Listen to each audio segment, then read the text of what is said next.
So welcome back to another episode of Backholder Pod.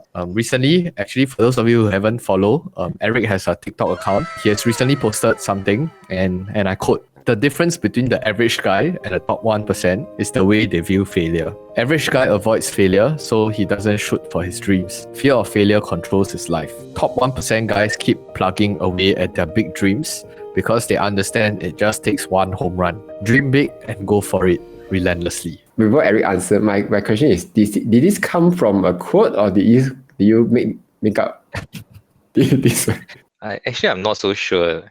I don't remember this particular quote, but somehow I have this idea, and as I type, right, the more I type, then the rest of the things keep coming to my mind. Then I just continue typing, lor. Wow, I think 50 years from now, some people will quote you like quote then Eric 2024.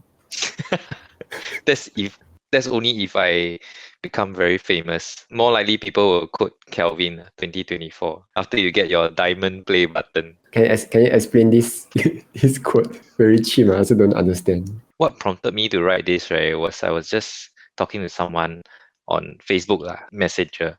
Acquaintance, not really a friend. So he was sharing with me that he have this software, right? He's saying that the software can make you appear on the screen without a background. Something like a green screen, but the image is very sharp. So your background, right, is like it's called your worksheet lah. And then so when you're teaching, right, you can be like there pointing here and there. It's as if the student is watching you teaching on the whiteboard. So it's a lot more interactive lah. He was thinking like, wow, this software will be very useful for like tutors and teachers even in the schools. So he's trying to promote it. But when he shared with other tutors, majority of them have this mindset is, why should I take the trouble to learn this?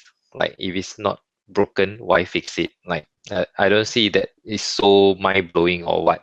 But he feels that it's very mind-blowing. Like so he's very passionate about it lah. So then he made one remark. He said that he's trying to get the educators in India, like because India they have a lot of people teaching on YouTube. Yeah, not sure whether you all know that. Then he was trying to get people to hop onto this software to do the teaching lah. You make it a lot more interactive, more interesting. So I was thinking about it, like it's true the most of the teaching fraternity here, right, they're very set in their ways. I think it's irony that the teachers who are supposed to teach students to learn, right, they themselves don't really like change, don't really like to learn new things. You ask them like, hey, go for this to learn how to use AI or whatnot, they'll be like, 哎呀，没有空啊, I'm too busy, I'm too tired. Like, so a rare few, right, that they were like, okay, I'll go and learn this new thing, this new technology or this new pedagogy that can help my students, blah, blah, blah. So yeah, I was thinking about it. Then I was thinking like, yeah, if this guy, he managed to sell this software to the India side, it's a huge market. So I was just thinking like most people will give up because he pitched to so many teachers. They all like, nope, nah, don't waste my time. So he faced a lot of rejection. But if he hits the pot of gold, right? Just one time. Yeah, which is something that I think I heard somewhere before lah. Like it should be from Alex Hormozy, because he said that winners, they just keep going at it. They just keep showing up. All the rejection, everything, but they just keep going at it. One day they hit one home run, everything else is forgotten. I think I should have heard it from him lah, but I don't think he actually quoted this whole thing that I wrote down. It's just my paraphrasing. Not sure if it helps. Most people don't like rejection, to be honest. So the key takeaway is just that we need to keep doing, don't afraid of the failure lah. Is that the key takeaway? I think the key takeaway is the second paragraph for me, key takeaway, because a lot of times we stop ourselves thinking about even daring to dream, because the inner critic, the one that puts you down the most is yourself. You think that this is not possible, cannot be. But please note that I'm not advising anyone to quit school or quit job, then they're going do whatever their dreams, whatever. But it's more like while you're doing your thing, can you still hold that dream alive? Say, okay, this is provided you know what is your dream lah. You have a passion, you have a dream. Say, okay, I want to make YouTube like a university or whatever, university for options. I don't know, some sort of a dream. So you hold that dream big enough, and then you persist in putting in the effort, lor, showing up every day, doing the work, grinding, pitching to investors, just pitch until one day 有一个讲, oh, okay, sounds good. How much do I put into your course? You hit the mother load, lor. Once you hit the mother load once, can say you're set lah. If your dream is big enough lah. But if it's a small dream, then I think also I don't know, like it feels quite a lot of effort to put in if it's a small dream, right? So I would say that if you are daring to go for your dream, put in so much effort, let it be a big one. Don't let it be a small dream. Jim Rohn says, right, don't go to the ocean with a teaspoon. Yeah, at least bring a bucket. But sometimes I feel this kind of thing is a survival bias, right? So I used to find exams to be quite easy because a lot of things click very easily, especially for physics lah. But for biology and stuff where I need to memorize, I would do quite badly. Math also. My uni math, I did quite bad. I almost failed my uni math.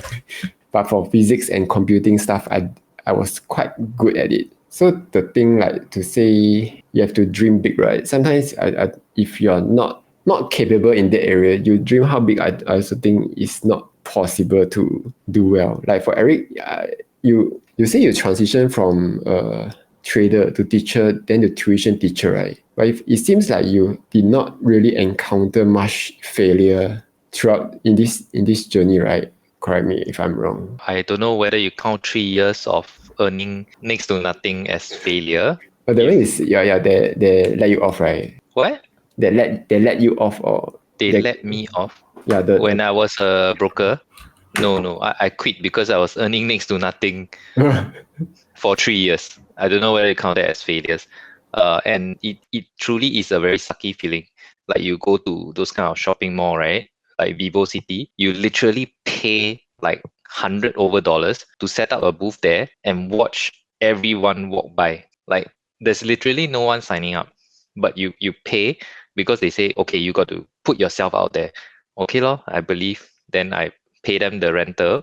Then I turn up every day from morning until evening. I only can pack up at about 9:30 earliest. So if you pack up before the mall close, right, then they were like, hey, hello, what are you doing? Like you're affecting our mall image. So you got to set up at 10 o'clock in the morning, pack up at 9:30 at night. So a good 11 to 12 hours. So you go there, stay there at the booth. Like literally, last time there was nothing you can do. Seriously, internet also not so smooth. So you cannot do anything. Just stand there, watch people do shopping. Then got somebody wander over and say, hey, yes, would you like to open an account? Then they were like, no, just checking the prices. So it's like day after day after day. It's not like you're not earning. You're paying through your nose to be there. So this I don't know, whenever I walk home from those days, right, I used to think to myself, wow, this feeling really sucks. I remember thinking, am I the only one like this useless? Like it really wasn't a good feeling. Like wow, it's from a stable job lah, from MOE teacher, and then go and 屁股痒 go and be a stockbroker. Yeah, I don't know. So what do you do differently after that? After the 3 years? I quit. I mean, like I was in that stockbroking job because of interest. It wasn't my dream. It was an interest. Like I was interested in trading, and I thought that it complemented my interest. But I realized that I got into the job and I realized that when I'm in the job, it doesn't seem like it's very complementary. Like I cannot trade also because I have to be at the desk to service people who never call. But in the off chance that they call, I'm screwed because I'm not at my desk. So I have to be at my desk, standby 24/7. Then if they never call, then I just go home. Lor. Yeah. So every day is like not many trades. What did I do different after that? I quit. And after that, I went back to my school because I know my principal. So I asked her, hey, can I come back to the school? Then that time she told me, cannot lah. She said that I can only take you back as a contract teacher. So So I signed on 3 years, renew annually as a contract teacher. Then when the JCs merged, right, I think in 2017, the new principal, whom I don't know, he said that, you got to find a job lah, because we don't have enough contract positions once the school merge. Yeah, so he give me a advance heads up. So I went asked my friend, hey, can I work for you? Yeah, so then he said, hey bro, why don't you set up a tuition center lor? And that's the start of it lor. But you can see all this story in my TikTok lah. I pin it how I started the center. But I won't say that starting a tuition center is like a very big dream of mine. I don't know. Does that disappoint you? That dream is not big enough. Yeah, it's not a dream lah, actually. So this code, right? If you're referring to this code, it has to be something big lah. Something that you will light a fire in your soul. I haven't had that yet. Must take over the world one. This one is not. No lah, like I don't know. It should make you like very, very excited in your heart lah. You know that wow, this is what I'm living for. So in a sense, right, as you're chasing that dream, right, it doesn't really matter that at the end of the day, are you successful like Mr. Beast or whatnot? But the journey when you're chasing that dream, that's happiness for you. But of course, you need some sort of sustenance, right? So continue to do your work lah, but don't let your dreams die. Because if your dreams die, everything becomes very robotic. Like you're just living a very mundane life, like every day eating, shitting. I mean, pardon the language, eating, shitting. Then what else? Like watch YouTube, watch Kelvin, watch Punti, get scolded by auntie, Making love. and then have to be very 紧张. Okay lah, So close lah. Bunti is your dream alive. My dream is to talk to you all lah. Not big enough. Hey, who say not big enough? You say Eric is here, Kelvin is here, Chicken is here. All big one. No lah, I think Kelvin is the biggest here. He got button You there. saw You before. have Kelvin got button there. Kunti got close button. Kunti takes off the close button every night. I guess in a way, at the end of the day, right? I mean, I'm still the youngest of the bunch, but I think through some of the readings and sharings from people like much older than me, Eric not included, by the way, he's not that old.